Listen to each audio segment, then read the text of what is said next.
തോബിത്ത് 1-ാം അധ്യായം 1 മുതൽ 22 വരെയുള്ള വാക്യങ്ങൾ. തോബിതിന്റെ ക്ലേശങ്ങൾ. നഫ്താലി ഗോത്രജനായ തോബിലിന്റെ ചരിത്രം. തോബിയാൽ അനിയേൽ അദ്ബേലിന്റെയും അദ്ബേൽ അസീലിയന്റെയും പിൻഗാമിയിൽപ്പെട്ട ഗെബയേലിന്റെയും പുത്രന്മാരാണ്.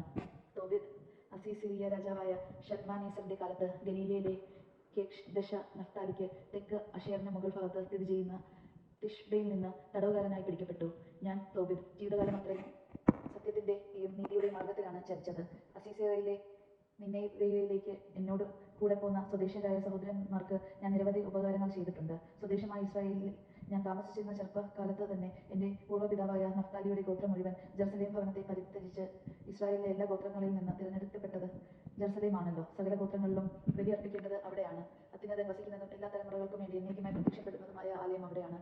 വിശ്വാസം ത്യജിച്ച ഗോത്രങ്ങളെല്ലാം ബാൽ കാളക്കുട്ടിക്ക് ബലിയർപ്പിച്ചു പോന്നു. എൻ്റെ പൂർവ്വപിതാവായ നഫ്താലിയുടെ കുടുംബം അങ്ങനെ ചെയ്തു. എന്നാൽ ഞാൻ മാത്രം ഇസ്രായേലിന്റെ ശാശ്വത നിയമം അനുസരിച്ച് കൂടെ ഉത്സവങ്ങളിൽ പങ്കുകൊള്ളാൻ ജെറുസലേമിൽ പോയി. ആദ്യഫലങ്ങളും വിളവിന്റെ ദശാംശവും ആദ്യ കത്രിക്കുന്ന ആട്ടിൻ രോമവും ബലിപീഠത്തിങ്കൽ അഹറോന്റെ പുത്രന്മാരായ പുരോഹിതന്മാരെ ഞാൻ ഏൽപ്പിച്ചു. ഉൽപ്പന്നങ്ങളുടെ എല്ലാം ദശാംശം ജെറുസലേമിൽ ശുശ്രൂഷ ചെയ്തിരുന്ന ലേവ്യപുത്രന്മാർക്ക് ഞാൻ നൽകിപ്പോന്നു.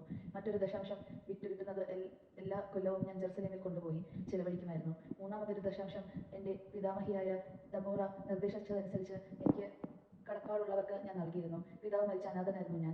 പ്രായപൂർത്തിയായപ്പോൾ ഞാൻ എൻ്റെ കുടുംബത്തിൽപ്പെട്ട അന്ന എന്നൊരുവളെ വിവാഹം ചെയ്തു. അവളിൽ എനിക്ക് തോബിയാസ് എന്ന മകൻ ജനിച്ചു. തടവുകാരനായി നിനവയിൽ എത്തിയപ്പോൾ എൻ്റെ സഹോദരന്മാരും ചർച്ചക്കാരും വിജാതിയരുടെ ഭക്ഷണം കഴിച്ചു. എന്നാൽ ഞാൻ കഴിച്ചില്ല, കാരണം ദൈവത്തെക്കുറിച്ചുള്ള ഓർമ്മ എൻ്റെ മനസ്സിൽ നിറഞ്ഞു നിന്നിരുന്നു. അത്യുന്നതന്റെ കാരുണ്യത്താൽ ഞാൻ ഷൽമനേസറിന്റെ പ്രീതിക്ക് പാത്രമായി. അവൻ എന്നെ ഭക്ഷ്യവിഭവങ്ങൾ വാങ്ങുന്ന ചുമതല ഏൽപ്പിച്ചു. അങ്ങനെ ഞാൻ മേദിയായിൽ പോകുക പതിവായി. ഒരിക്കൽ മേദിയയിലെ റഗീസിൽ വച്ച് ഗബ്രിയാസിന്റെ സഹോദരൻ ഗബ്രിയാലിനെ ഞാൻ 10 താലന്ത് വെള്ളി സൂക്ഷിക്കാൻ ഏൽപ്പിച്ചു.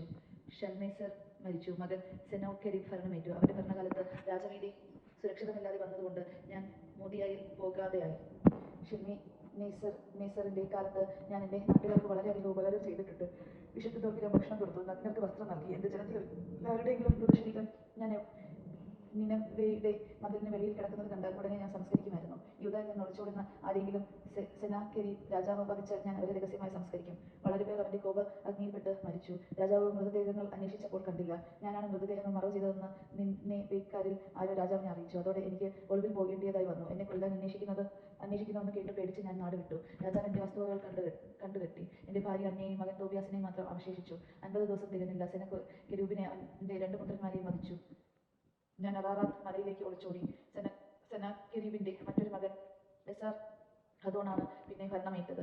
അവൻ എൻ്റെ സഹോദരൻ അനായേലിന്റെ പുത്രൻ അഹീക്കാറിന്റെ രാജ്യത്തിലെ വരവും ചെലവുകളും എല്ലാ വകുപ്പുകളുടെയും മേൽനോട്ടം ഏൽപ്പിച്ചു. അഹീക്കാർ എനിക്ക് വേണ്ടി ഇടപെട്ടു. ഞാൻ നിനവയിൽ തിരിച്ചെത്തി. രാജാവിന്റെ പാനപാത്രവാഹകനും രാജമുദ്രയുടെ സൂക്ഷിക്കുകാരനും കണക്ക് സൂക്ഷിക്കുകാരനുമായിരുന്നു അഹീക്കാർ. എസാർ-ഹദ്ദോൻ രാജാവ് തനിക്കും തൊട്ടുതാഴെ അവനെ അവരോധിച്ചു. അവൻ എൻ്റെ സഹോദരപുത്രനായിരുന്നു. ദീർഘമായ